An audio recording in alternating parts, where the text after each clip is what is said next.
Ladies and gentlemen, I have the great good fortune to bring you Annette Tarpley, poet, author, healer, helper, a woman of great talent, and even better, an organizer who helps other poets get their word out.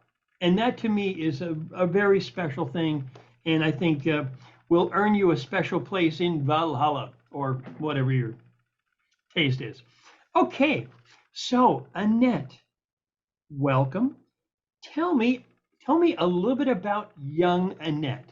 When did she get bitten by the art bug, the writing bug, the sketching bug, whatever? Talk to me about young Annette. I think I've always been a bit creative. I've always had a bit creativity in me. At a young age, I did a little bit of writing. I think my first real piece or poem that was noted by people was in 1980, I was 17 years old. I just graduated from high school, and my dad and brother were killed in a plane crash. Oh my goodness.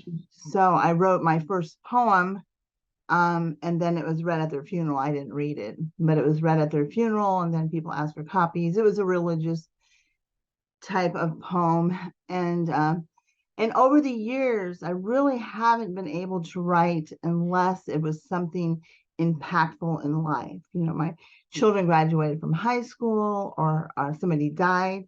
I usually wasn't able to write unless it was post, humously or humously or whatever. So after someone passed, then I could write. Then about 5 years ago, I went through my divorce. I was going through my divorce, and he was still in the house. We were kind of separated, but he was still here. And I stayed the night with a girlfriend. In the middle of the night, things were going through my head, and I was writing them down on my phone. And then she woke up the next morning. I said, "Listen to this," and whatever it was I wrote was gone. And so I was driving home about an hour and a half. Things were still going through my mind. So I stopped by Walmart, got a pen and some paper, and kept stopping along the road on the way home. And then I wrote Broken Dreams, which was my I'm getting divorced ticked off poem. But people were, you need to get that published, So and it's one of the few I know by heart, because it was my therapy as I'd go down the road. So, but it has a lot of strength in it, actually, and it goes through the sorrow. But so I wrote that. People said, "You need to get that published." I'd make people cry. Even the homeless guy, one time I took care of a homeless guy, and he was Russian, and he's about in his 40s, but he was very negative about everything. Everybody was a jerk. Everybody was stupid, this, that, and the other. I was trying to make a connection with him. And one day I had, and we were talking, and I said, "Say something to me in Russian." And he said, "Whatever." And I said, "What does that mean?" And he said, "F you." And I looked at him. I've never said this to a patient. And I said, "F you." I said, "Don't ever talk to me like that again. I have given you nothing but respect, and I'm trying to help you." And then we bonded. I recited my poem for him, and he was like, "Oh my God." And he was crying like a baby. This man who was tough and hated the world. He said, "You need to get that published." And every time I'd see him, I'd walk past him, he said, "You need to get that published. You need to get that published."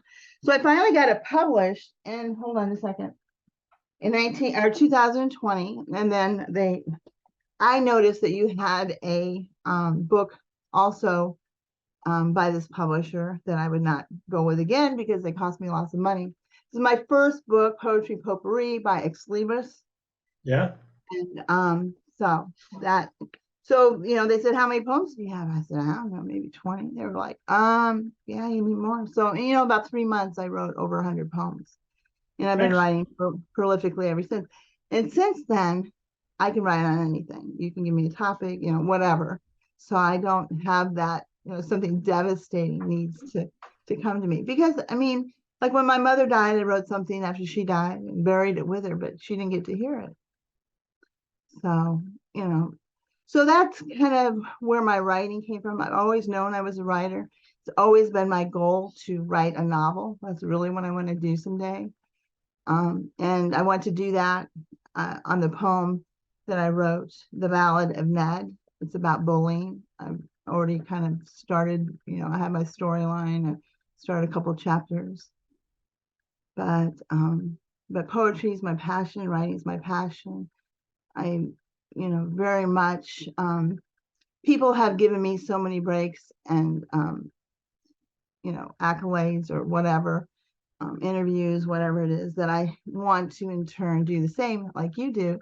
And that is bring attention to others' work and also revel in their accolades and whatever is happening to them. So I very much am a proponent. I don't get jealous of other people's accomplishments. I think it's great. And I just want the best for everybody, and wherever they want to take their work and whatever they want to do with it and however high they want to climb, kudos and more power to them. So Very good. Let me ask you this. When you were in school, when you were, a kid in elementary or middle or high school, were you, did you, take to art class, writing class? Did you start um, writing then? Did you write the newspaper or any of that stuff? I didn't do any of that stuff. My problem was I went to a lot of schools. My parents were divorced. I went to 10 schools, two of them twice. Wow. I always felt like I was in the middle of everything. I never had a beginning or ending. I'm surprised I went to college. I'm surprised I even got a master's degree because I felt like I was always trying to figure out what was going on in a subject matter. So I'm shocked that I actually was intelligent enough to move on.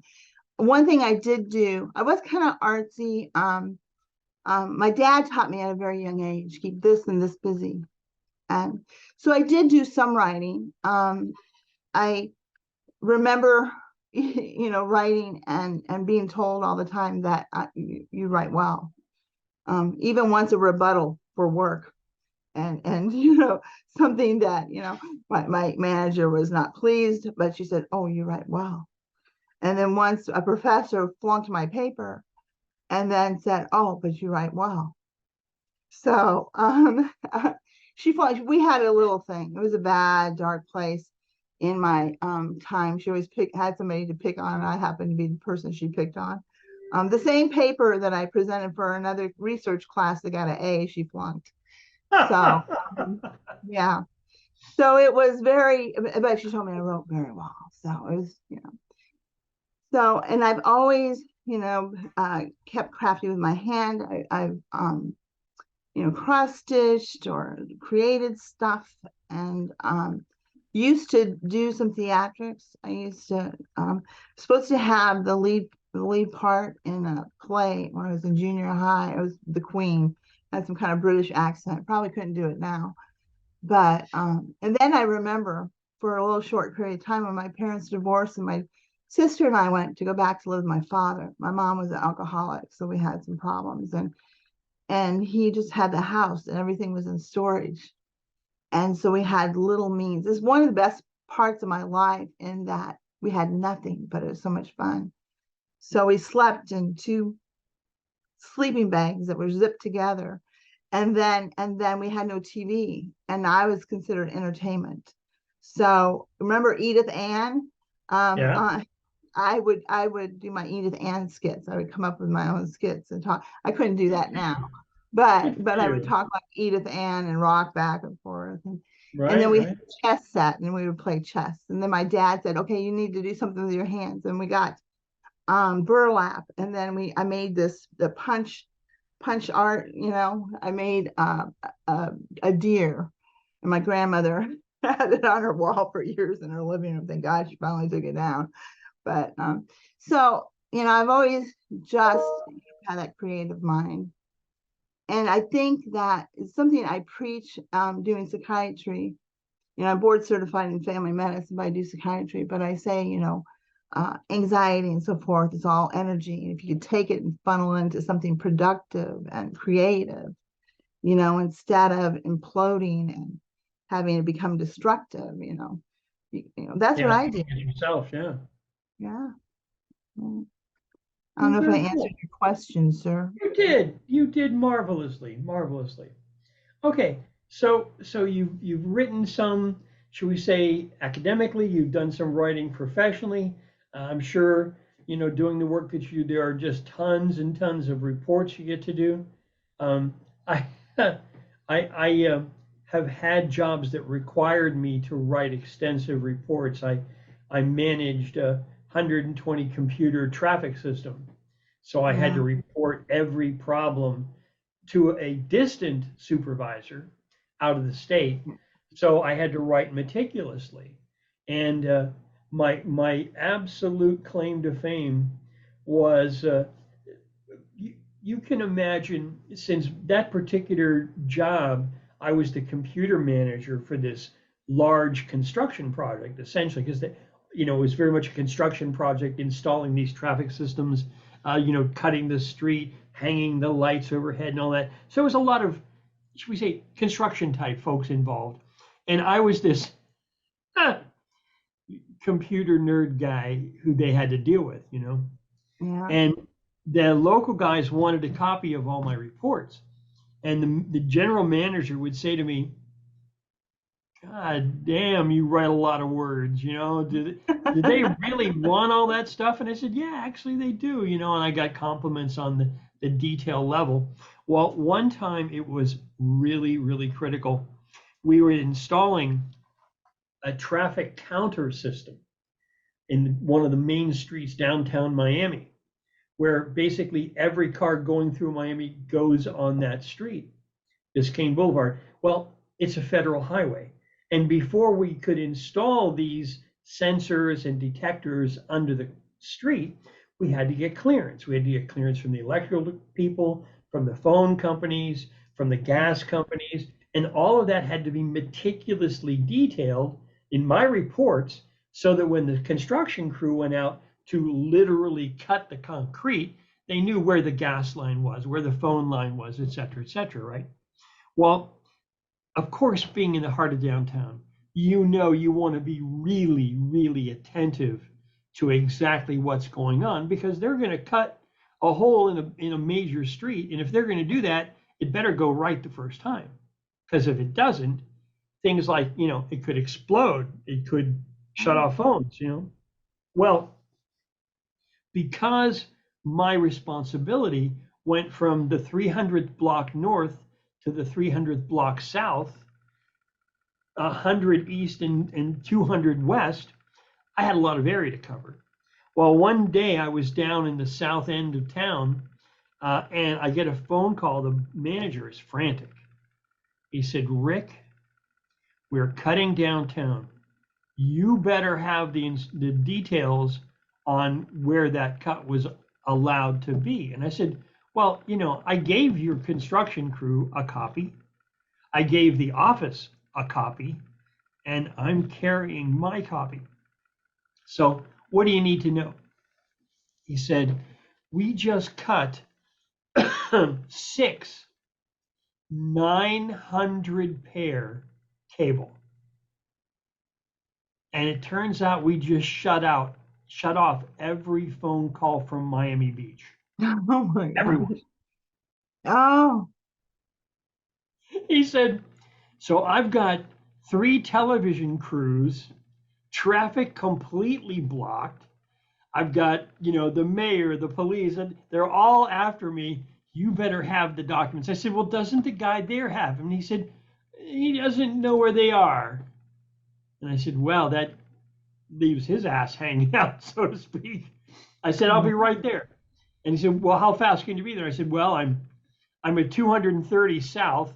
I've got to go all the way to 32 north. So it's going to take me a half an hour, 45 minutes. He said, mm, get down there, right away.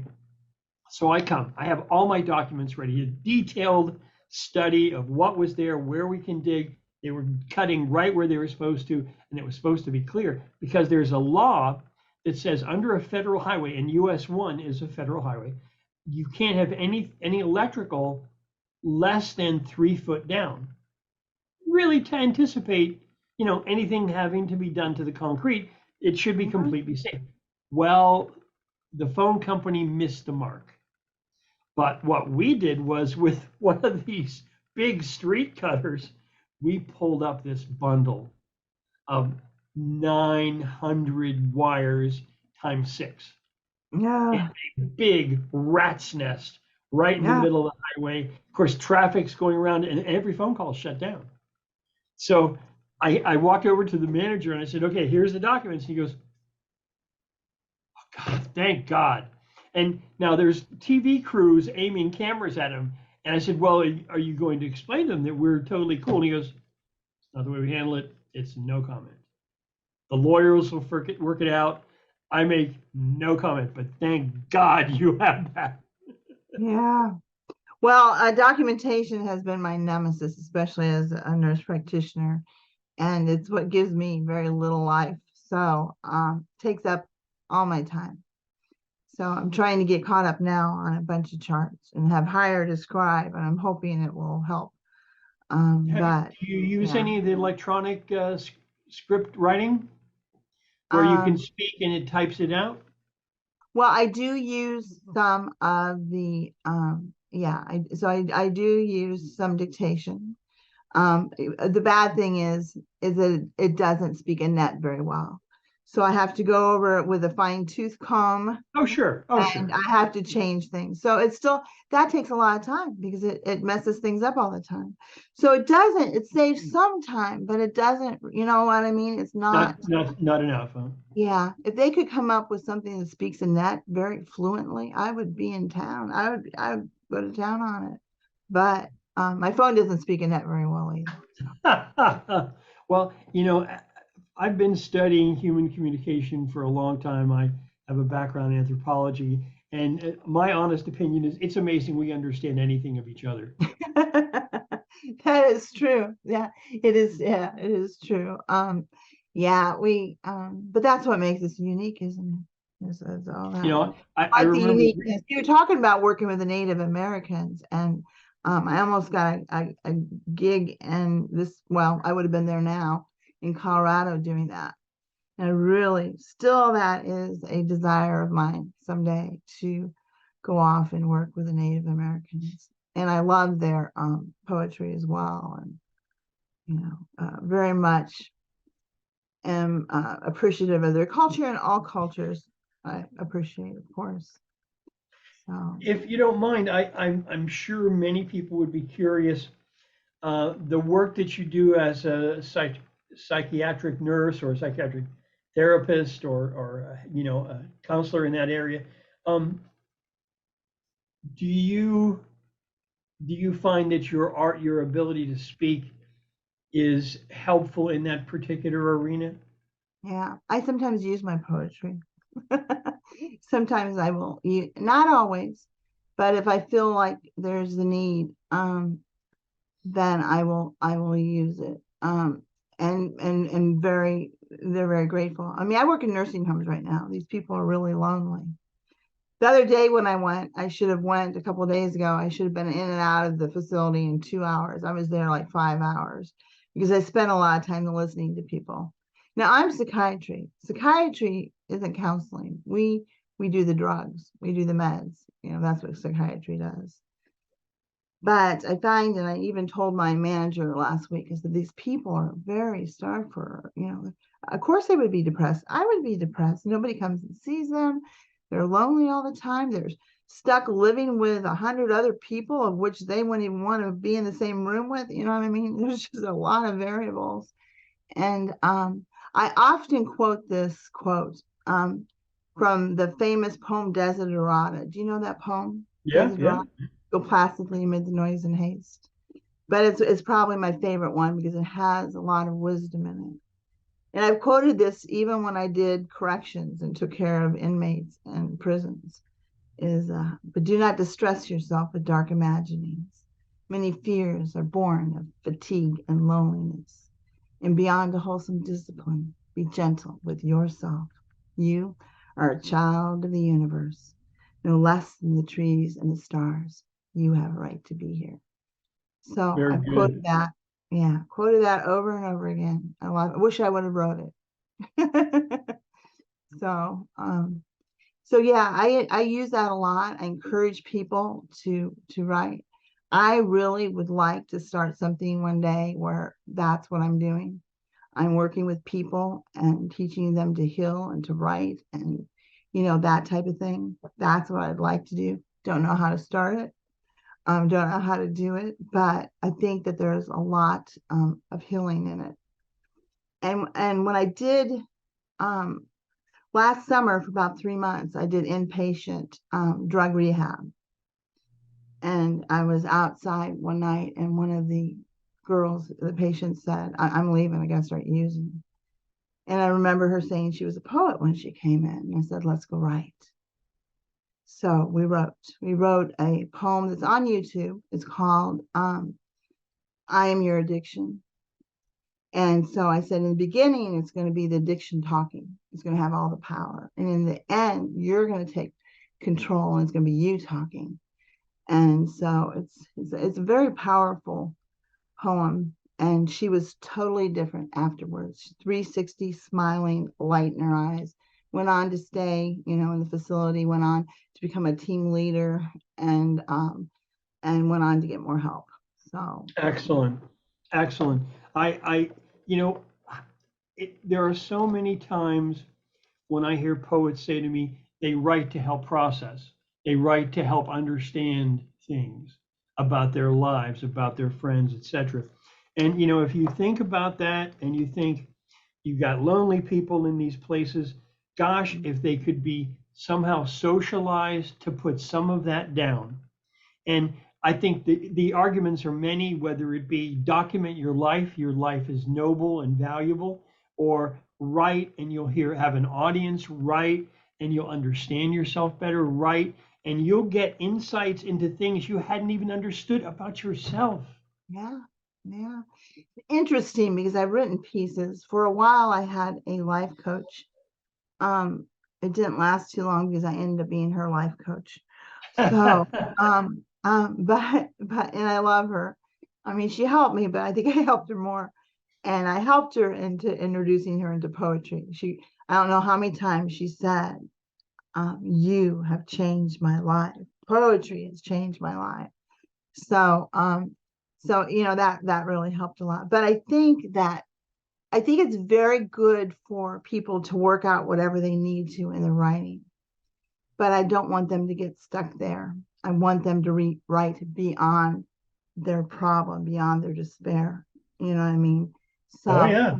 yeah. So they need not to, I always say, don't get so, write about it, let it free you, but right outside of that, so your insightfulness and your life can move into a new direction. You kind of want to box it all up and let that be part of your life, but not what defines you, you know. Exactly, Yeah. exactly. And another thing that I say to people often is, don't let your worst moment or someone else's worst moment define you or Yeah. define the relationship. No. Because yes, we Yeah. all have our failings and we all have our bright moments. And if you Right. dwell on only the failings, Yeah. I mean, there's a time to visit them. There's a time to reflect on them, but don't let that cause you to live a life that is less than you are worth living, because you can't get out of that. So, life is too short, and why let that define you, right? absolutely. You gotta look to till tomorrow where your future lies.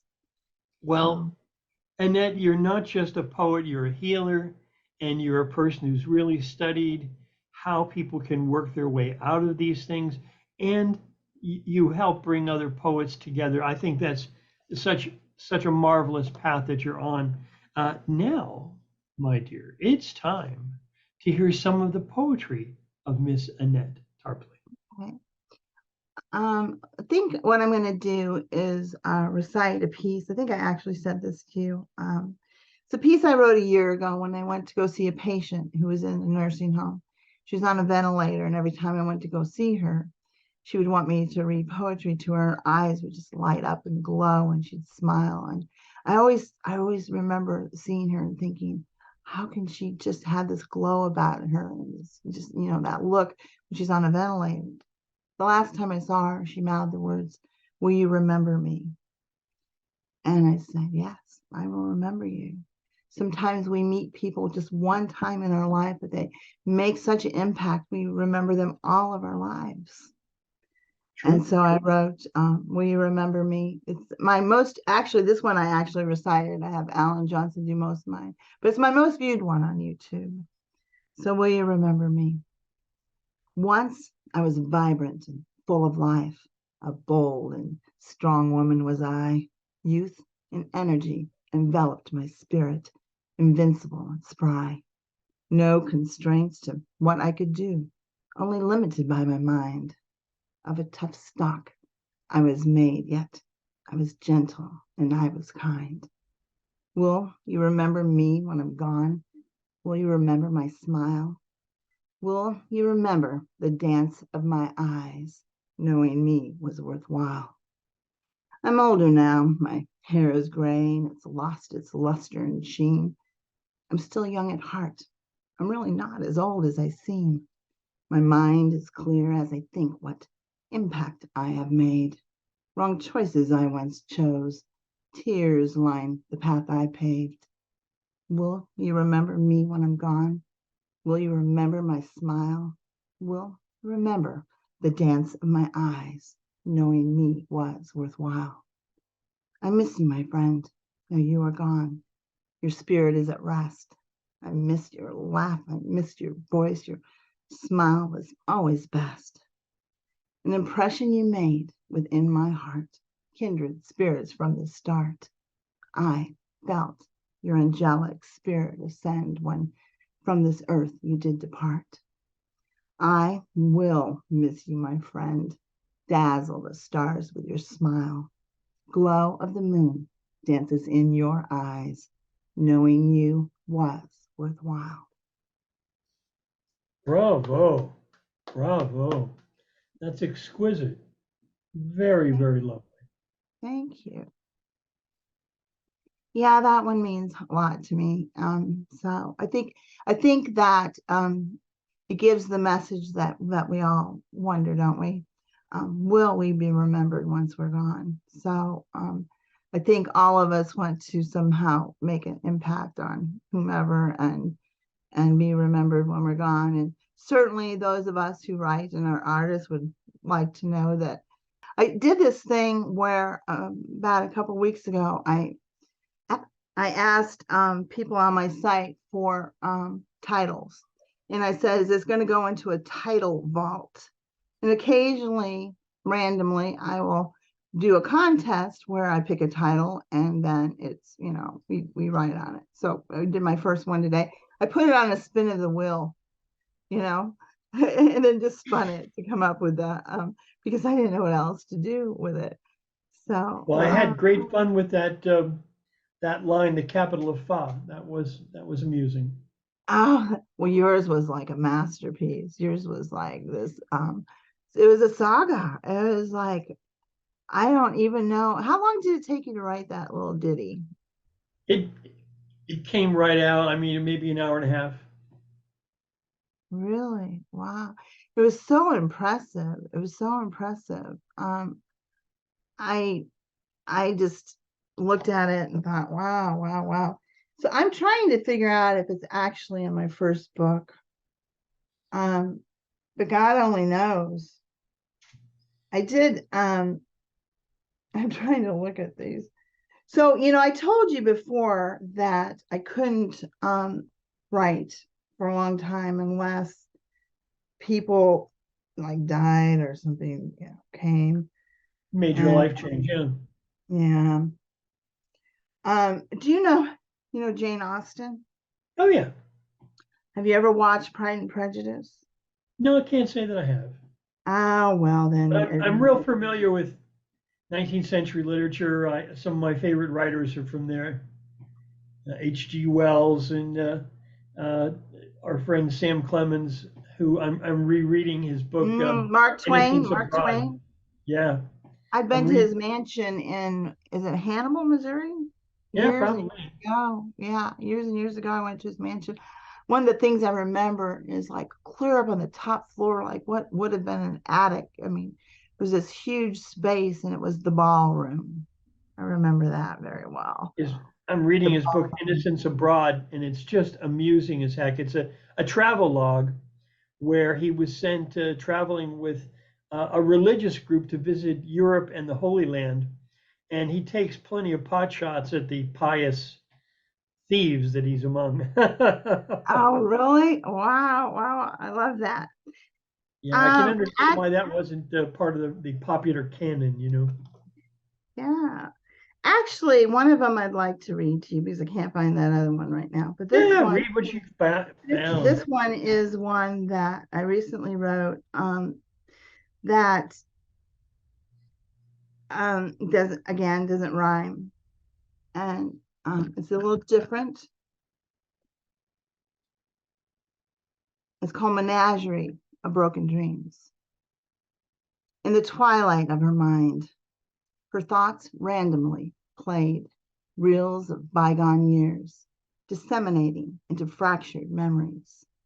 Pieces of broken glass, arranged in a calculated array of art, a mosaic, fragmented it, cohesively dispersed into a pastoral scene, with clarity now recalling the meadow that haunted her conscience, in a land beyond the reach of dreams, hidden beyond a cobwebbed cloak. For it was meadow that taught her a kiss was more than conjoining lips. It was a symphony of emotions, orchestrated into a crescendo of dance, a waltz of warm, moist merriment, embodied in an entangled duet. Eyelids slowly close, the shades to the orbs of intoxicating blue now hidden. In the twilight of her mind, a Renaissance masquerade, her broken dreams now a kaleidoscope of menageries, as an isolated tear cascades down her alabaster cheek. Lovely, lovely. Yeah. Um, I write about a lot of different things. I wrote one recently that just got turned into a video. Alan Johnson just did. It's actually a short video, but it's called The Fall of Man. Very short one, but I think it has a good message. It has a lot of metaphorical type things. When leaves on trees start to change, and from timbered heights they fall, man ponders his change of season, whether tall of stature or small, thinking when he was a wee little lad and his joys in life were few. Innocent, a young boy's words of tongue with age venom would spew. Bearing arms against mankind, clad in armor, men would pace, cold of heart when shed foreign blood, ignorant to obliterate for race. For love can never survive the dark and murky waters of hate, abandon the treacherous seas, or be in store for a life of heartache. Regretting the things in the fall of life, men would later ponder idealisms with age, his mind reflecting in his season of fall, changing color, a leaf filled with sage. Lovely. Absolutely lovely. Um, I would like to offer you one, if I may. Yes. This is one that might touch a note or two with you. There was a very unfortunate incident a few years back where a young woman fell into a coma. I can't remember the reason. I think it was maybe during a surgery. And she was declared brain dead. and her husband was inclined to let her go. But her family fought it. You may remember Tierra Shavo. But anyway, it became a political football, and there was How the long ago was this? How long ago? maybe a dozen years back. I don't remember exactly, but it really prompted me to address the issue of go no go, so to speak. So I wrote Right. this. It's called For Terry. For Terry. If I cough, shut me off. If I bleed, sign the deed. If I blink, don't even think. If I groan, send me home. If I choke, cut the rope. If I faint, I'm a saint. If I snore, shut the door. Heart attack, send me back. If I burp, time for turf. If I itch, dig the ditch. If I scratch, throw the latch. If I sniff, what's the diff? Can't hardly wriggle, call a digger. Getting worse, hire a hearse. No longer brave, just dig a grave. Begin to doubt, then send me out. Can't hardly whisper, read the Vespers. Can't seem to hear, pour the beer. Can't budge or burgeon, call the surgeon. Can't lose no weight, then just cremate. Can't stop the worry, don't wait, just bury. I seem in the way, just throw me away. I take up space and time for grace. Don't wait, don't pause, don't read the third clause. Just pull the plug, shake the rug, yank the tube. It's not rude. Pull the plug. Don't be a slug. And the game's all done. You can use a gun. A little black humor. So what um, have you next for us, my dear? um, um, Not too long ago, a few months ago, something happened in my life. And of course, what do you do but write when you're angry, right? So I wrote Snake in the Grass. Mm. Sounds bad, doesn't it? Do not attack. Psychologists will agree. I know, I know. Do not attack behind my back from thy forked tongue, deceit doth spew, whispering into vulnerable ears, with venom infused gossip news. Thou as a snake in the grass, within thee lies grave, malicious intent. Truce intertwined with thy spice lies, evil thy energy doth spent. Toward waters thou dost stir, darkness fills the once calm lake, stirring the kettle of thy poisonous potions, integrity thy forsake. A fool is thee to believe ye shall not reap the darkness that thou sows. Time in turn shall seek its revenge. A serpent's way it doth knows. To inflate thine own self-esteem is the ultimate goal thee seeks. Yet thy foundation is weak at best. Thou weakened base doth creak. Now hide thou face in arid sands, thy slithering, conniving snake. My honesty shall trump thy deceit. My pride for self ye shall not break. There you go. There's me Very nice.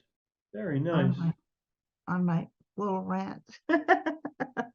I usually try to be so sometimes we speak a little bit in riddles, hopefully not too much where someone can't understand what they are, you No, I know. think I got the general gist of it, I think.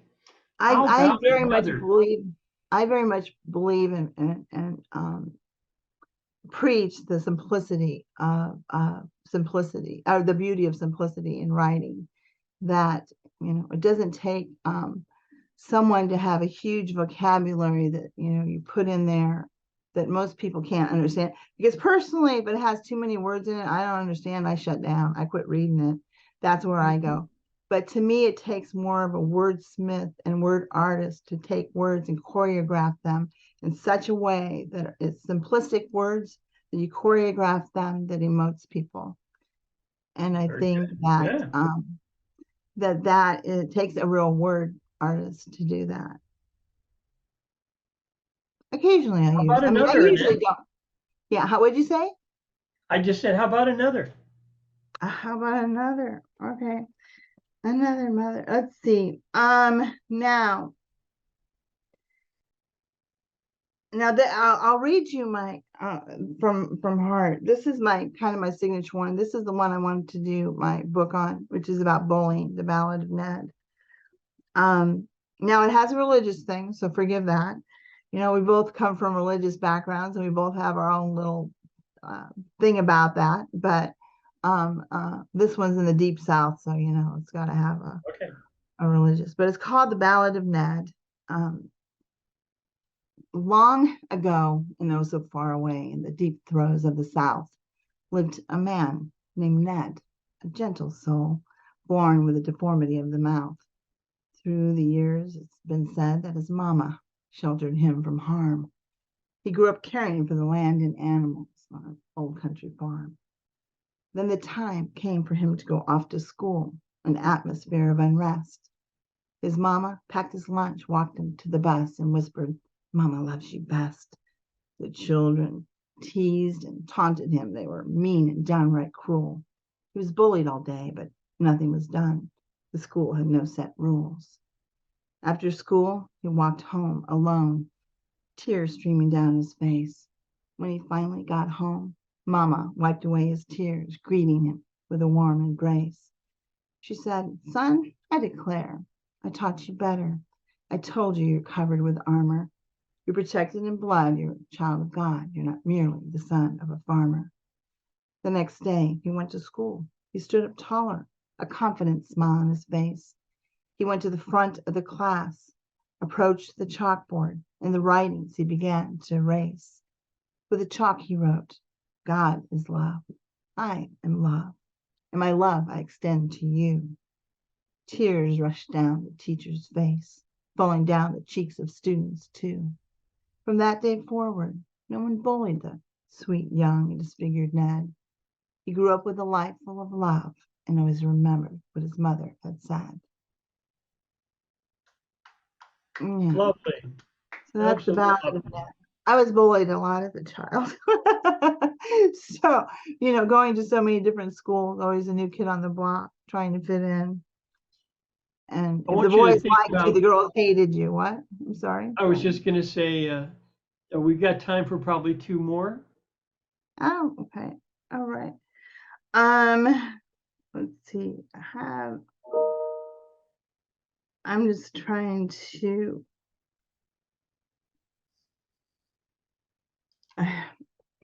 yeah. Let me do this one.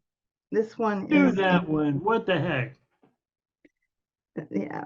This one I think I was talking to one of my admin and this one came up. So this is called There May Never Be Another Chance. There may never be another chance to feel the warm sun on your face. There may never be another chance to relish a loved one's embrace. There may never be another chance to feel the cool, wet, misty rain. There may never be another chance to listen to a melodic musical refrain. There may never be another chance to fly a kite high up in the sky. There may never be another chance to brush away the tears one cries. There may never be another chance to smell the aroma of a fragrant flower. There may never be another chance to regain minutes now lost to bygone hours. There may never be another chance to listen to a bird's musical song. There may never be another chance to swallow pride and confess you were wrong. There may never be another chance to watch a mare frolic with her foal. There may never be another chance for the redemption of your lost soul. There may never be another chance to hear a newborn take its first cry. There may never be another chance to find the answer of that you question why. There may never be another chance to mark another thing off your bucket list. There may never be another chance to make a change of that you often resist. There may never be another chance to kiss the soft lips for which you yearn. There may never be another chance to regain the respect of that you did not earn. There may never be another chance to tell someone that they are indeed loved. There may never be another chance to beg the forgiveness from your Father above.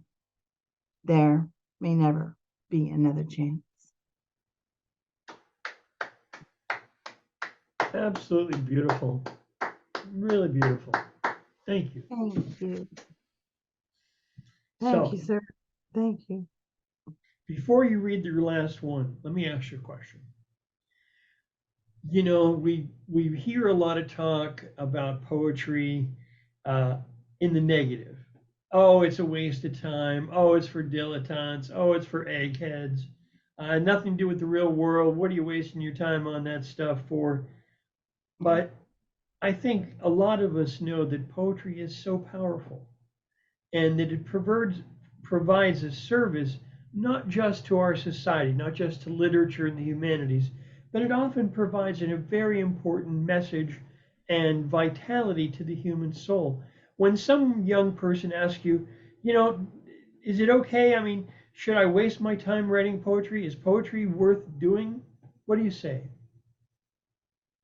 I think poetry is always worth doing. It's not a waste of time. It is a way in which not only that a person can convey their thoughts or feelings, but in which we can lend enlightenment. We can, lend humor. We can. There's so much that can be done in the context of poetry. You can soothe the soul. You can make one laugh. You can cause one to understand another one's perspective. There's so many different, it's limitless as far as what poetry I think can do to, humanity as far as, I don't know why we don't embrace it more. And it should Agree with never you. be out of vogue. It should always be, forefront as one of the most important aspects of literature that we can give is our voice to poetry. Thank you. So, what would you like to read for your last poem? Oh gosh, I don't know. Let's see. So,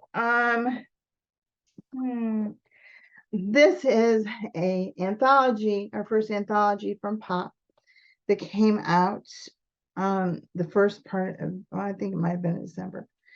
Um, I had one night I asked I was a little blank as far as what to write on, so I asked one of my admin to give me a title of a poem, and he said, "The Sleepless Queen. You are the queen of this kingdom, and you never get any sleep." And I said, "Oh yeah, that is me." So I wrote a little ditty called "The Sleepless Queen," a little fairy tale. One of these days, I'm going to turn it into a children's story, make it a little bit more children friendly. But there once was a queen who ruled her kingdom with passion. Sleep eluded her. Tenacious and tireless was her fashion. She sought to create a kingdom with understanding and love. To her men and ladies in waiting, their queen was their beloved. To create such a kingdom required immense attention and care. She handpicked her council. They were stellar. She did not want to share. Yet at times she suffered from insomnia with such horrendous fatigue. Desperate for an answer, she gathered her counsel for her needs. She said, "My dearly beloved, I cannot keep going on like this.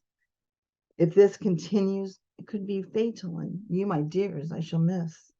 I beg of you all to help your queen find the proper potion. Go far and wide, but be discreet, and do not cause a commotion. The prize shall be the winner ruling with me this kingdom of mine. Together we will create a perfect atmosphere. It will be so divine." The day finally came for the testing of potions, and all were excited. Only her counsel was allowed, rejecting all who were not invited. Each night she would try a new potion, but all ultimately failed. One day a mysterious caller came with a potion his secrets unveiled. A little leery, she tried the potion that evening, and she finally slept. She called the mysterious person to her and asked, "Have we met?" "No, my lady," he answered, "but I do seek out your love and approval." She gasped at his forwardness, and he said, "Hear me out before my removal. You see, milady, there is nothing in the potion, only pure and plain water. But I poured it in with all my love. The queen gasped and began to falter. He caught her and carried her and gently sat her down on a seat. That was the beginning of their love affair. He was a secret to her sleep. A little Lovely. fairy tale for you. Absolutely lovely. Thank you so much. You're welcome. Thank you for having me. Annette, it's been a real pleasure getting to know you a little bit more. I absolutely love your poetry, and I laud you for the wonderful, generous being that you are, helping so many poets share their work. And all I can say is keep up the good work. You're doing such wonderful work, both in the arts and in the healing arts. Thank you so much for the work that you do. Thank you. Thank you. I thank you for this honor and privilege, and I extend the same sentiments to you as well, sir. Thank you. Okay, you take care and have a wonderful week. Okay, you too. Bye-bye. Bye bye.